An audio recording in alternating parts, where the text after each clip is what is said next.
Depuis le 16 septembre dernier, la Réunion des musées nationaux et le Musée des beaux-arts de Montréal présentent au Grand Palais l'exposition Il était une fois Walt Disney.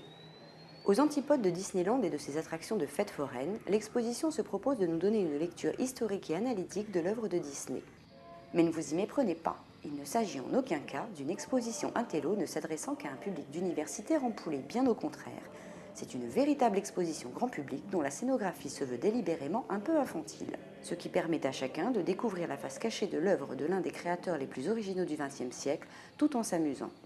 Les petits seront émerveillés et les grands retrouveront pour le temps d'une visite leur âme d'enfant.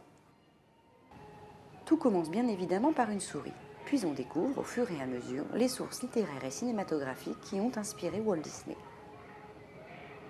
On y retrouvera bien évidemment tous les plus grands personnages et quelques-uns des plus beaux décors, comme par exemple le château de la Belle au bois dormant. Des visites guidées sont organisées chaque mercredi à 15h30 pour les enfants, ainsi que des ateliers sur l'animation de l'image les mercredis et samedis à 14h30. Mais dépêchez-vous, car vous n'avez que jusqu'au 15 janvier 2007 pour profiter de ce petit bijou.